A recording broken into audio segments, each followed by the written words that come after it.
I am such a huge fan of these Marvel Legends retro animated Spidey figures, but today's focus is going to be, boom, Marvel Spider-Man versus Vulture. Beautiful box art by Harry Moore. Look at that. These are definitely boxes that I do keep and hang on to, but that's not why we're here. So let's go talk about some action figures. First up, I did want to talk about the Vulture because he was the main reason I bought this 2-pack.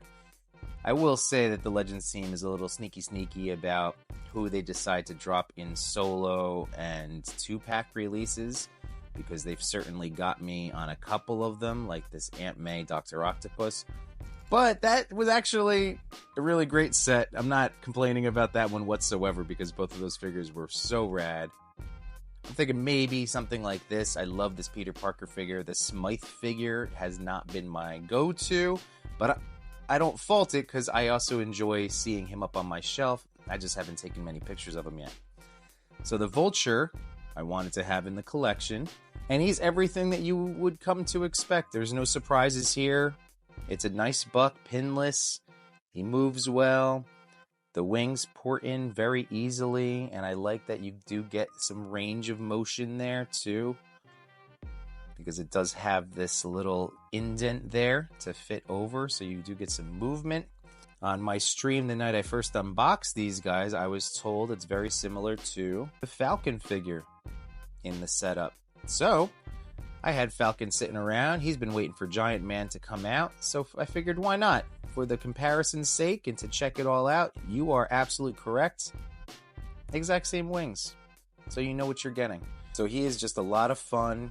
He moves well. And shout out to my boy JShot820 of Between Two Sentinels, the Machu Toy.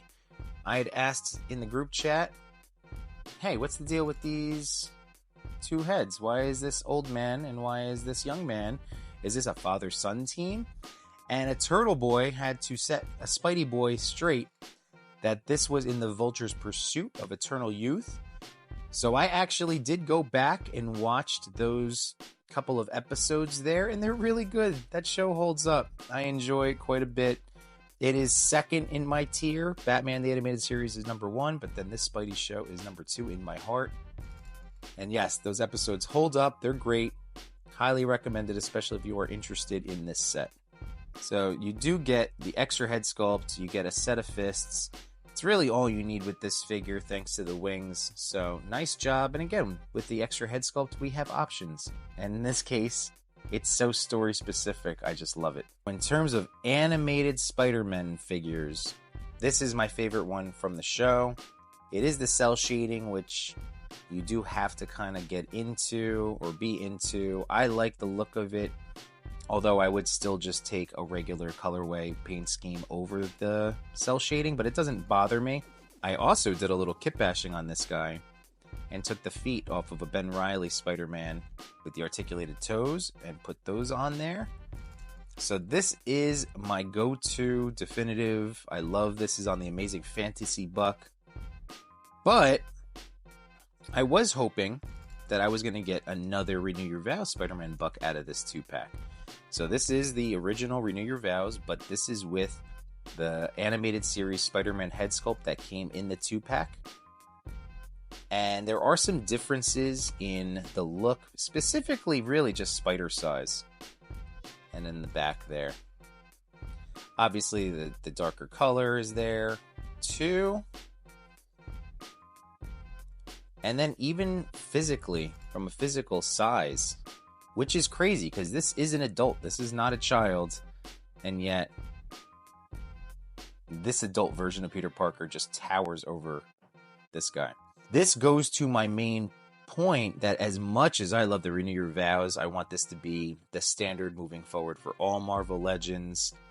For Spidey, I just like the look of this one a little bit more. There's a little less gappage. He also has this awesome neck joint, whereas this guy's on the ball, and I had to Dremel out back here to achieve that same looking up. But it was easy enough to do, so highly recommend doing that as well if you have a Renew Your Vows buck figure that has some trouble with neck range. So I love these figures, and I was hoping to get an animated series Spider-Man on this buck. That's what I was envisioning. However, what we ended up getting was something probably closer to this Vulcan body. I don't think it's the exact same one because of the chest, the pecs, but the beefiness, the same articulation. So it is an update. You're not getting one of those little tiny pizza body Spidey figures. This is a nice muscular buck. He moves really well. Again, pinless everything, which is really nice. He moves like hand candy, except for the fact that this buck is not going to give you super crazy Spider-Man poses. You'll get stuff, don't get me wrong, but you won't be able to get the crouch. You're going to have some trouble with different web swinging because it's on this waist swivel with only the ab crunch. So in my head, we've moved past this for Spider-Man toys. So unfortunately, he's not going to be a go-to for me to mess around and play with him. But in photos and on shelf display, he's going to look like this, and I'm actually not upset about it, only because I have these other options down here. If I didn't have those guys and I was just getting this set, this would bum me out to discover the limited articulation comparatively. So for a mask-off Spider-Man Peter Parker, this works really well, and I am good with this set. That being said, you can see a clear difference in the head sculpt with the Smythe 2-pack, and now this one.